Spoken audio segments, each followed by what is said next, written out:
Hello students, welcome to Pragya basic education. आज की इस वीडियो में हम लोग डील करेंगे चैप्टर 2 इनसाइड आवर अर्थ, जो कि ज्योग्राफी एनसीईआरटी क्लास 7 का है। चैप्टर 1 का हम लोग एक्सप्लेनेशन, उसके बाद में एक्सरसाइज भी हम लोग कंप्लीट कर चुके हैं।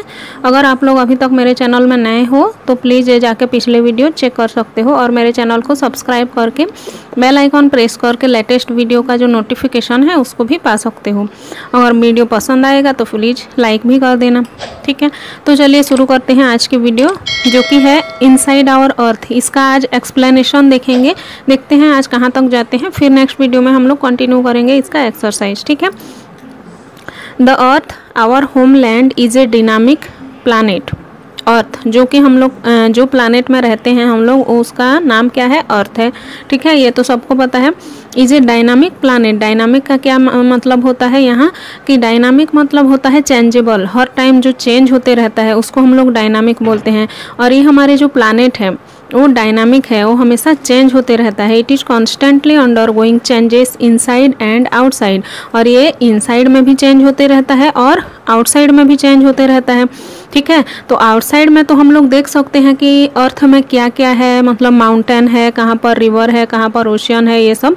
लेकिन इसका इनसाइड में एक्चुअल में क्या है, इसको हम लोग को अभी तक नहीं पता है, ठीक है। तो आज हम लोग इसके अंदर में जाएंगे। इसके अंदर में जाएंगे मतलब इसका जो इनसाइड है, कौन कौन सी एलिमेंट से बनी हुई है, इनसाइड में क्या होता है, ठीक है। तो चलिए शुरू करते हैं। Interior of the earth. Interior of the earth मतलब just like an onion, the earth is made up of several concentric layers with one side another। देखो ओनियन तो आप लोगों ने देखे होंगे। ओनियन में बहुत सारे, देखो ये ओनियन है, देख सकते हो। और ओनियन में बहुत सारे लेयर होते हैं। सपोज ये है अर्थ हमारा। अर्थ को जब हम लोग 20 से ऐसे डिवाइड कर देंगे तो ये शेप में दिखेगा हम लोग को। और अर्थ में जब हम लोग अंदर में जाएंगे, जैसे ओनियन में बहुत सारे लेयर होते हैं। यहाँ पर देखो मैं एक लेयर को निकाल के दिखा रही हूँ आपको। ये तो सबको पता होगा कि ओनियन में बहुत सारे लेयर होते हैं जब हम लोग ओनियन को कट करते हैं, ठीक है।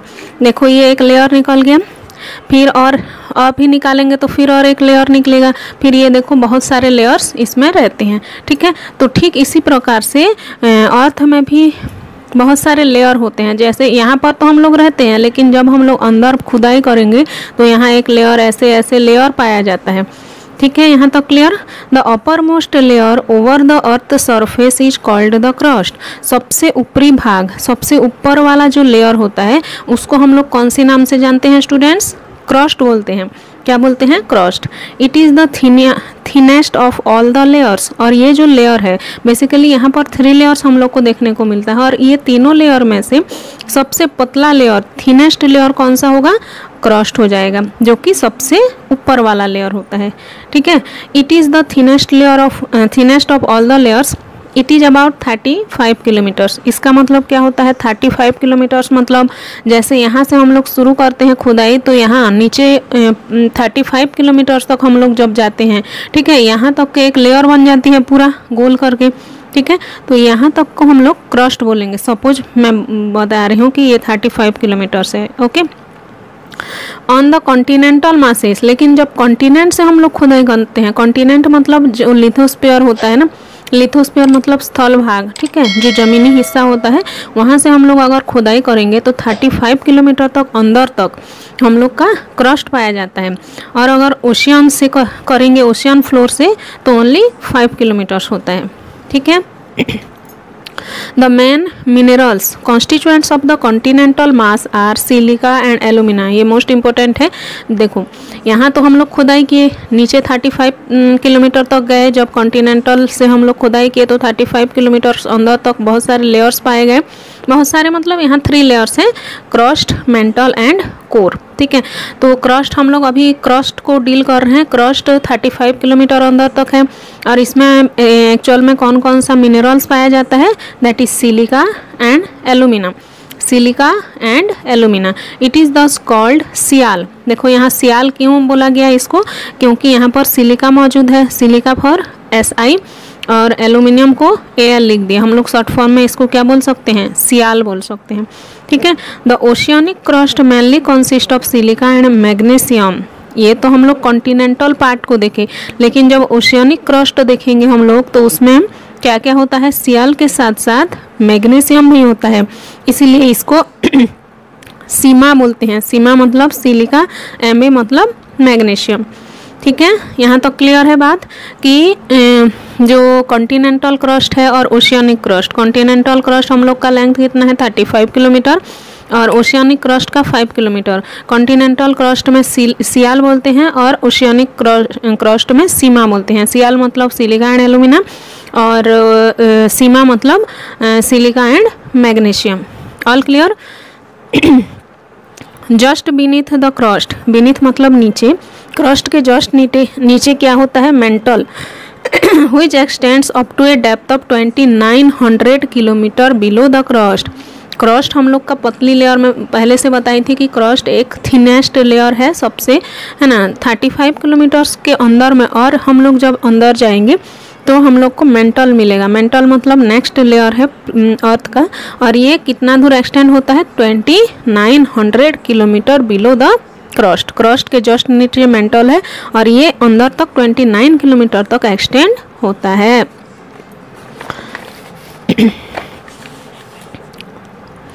The inner most layer is the core, और 29 किलोमीटर के अंदर तक हम लोग फिर और आगे जाएंगे तो हम लोग को कोर मिल जाएगा with a radius of about 3500 kilometre. It is mainly made of nickel and iron and is called nife, और ये मेनली किससे बना होता है, निकल से और आयरन से।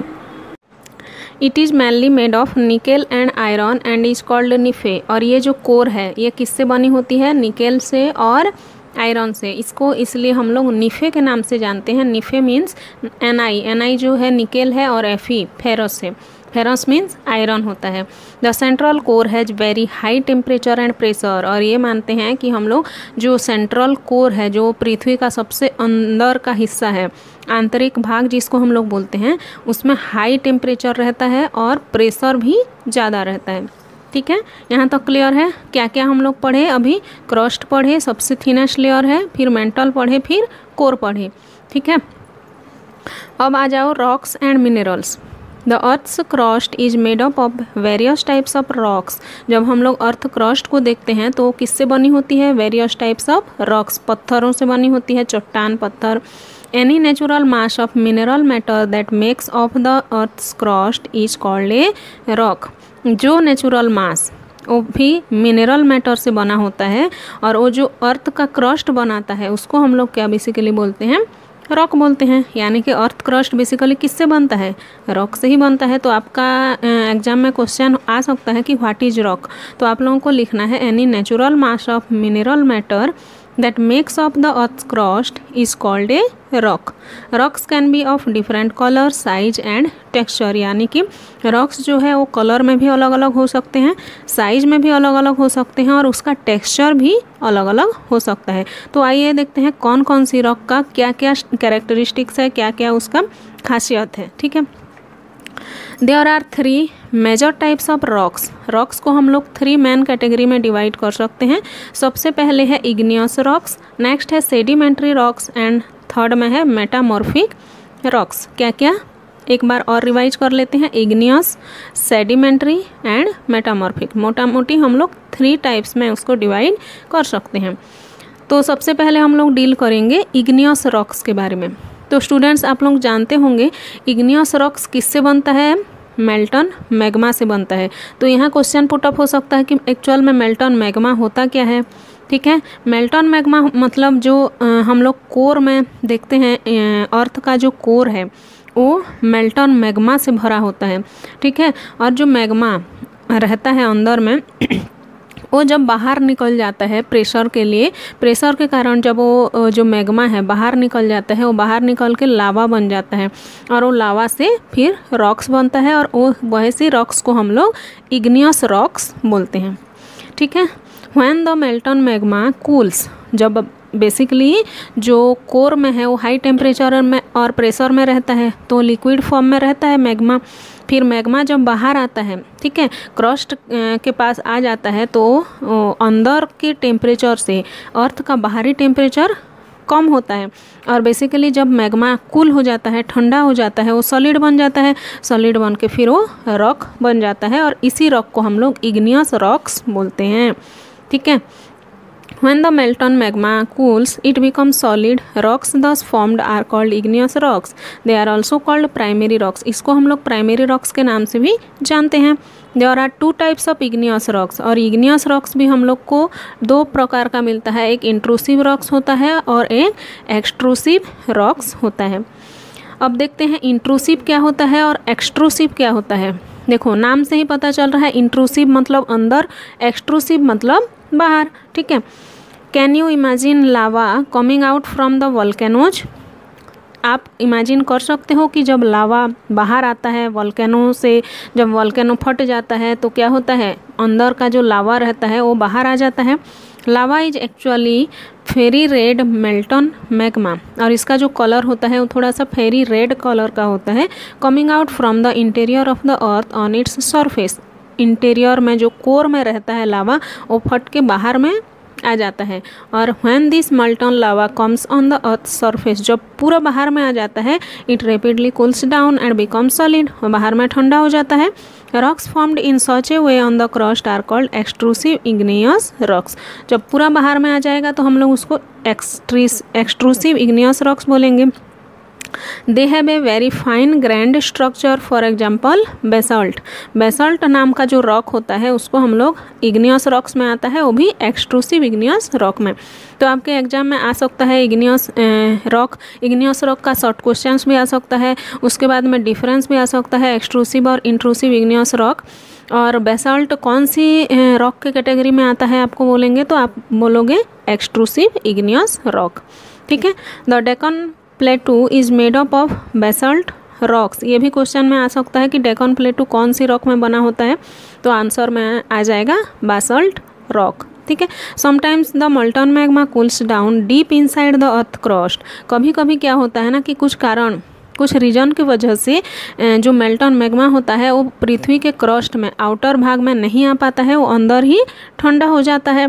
ठीक है। कोर से तो बाहर निकल आता है लेकिन पृथ्वी के पूरे ऊपर में नहीं आके वो अंदर में ही ठंडा हो जाता है और उसको हम लोग जब वो फिर ठंडा हो जाएगा तो वो भी रॉक बन जाता है और उसको हम लोग इंट्रूसिव इग्नियस रॉक्स के नाम से जानते हैं।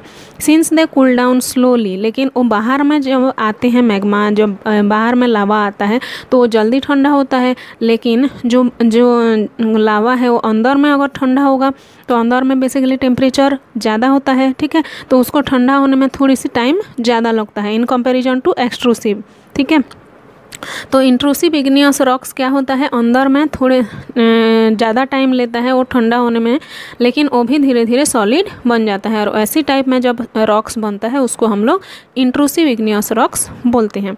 Since they cool down slowly they form large grains, और वो धीरे धीरे उन लोग कूल डाउन होते हैं, ठंडा होते हैं, इसलिए उन लोग लार्ज ग्रेन्स का फॉर्म करते हैं।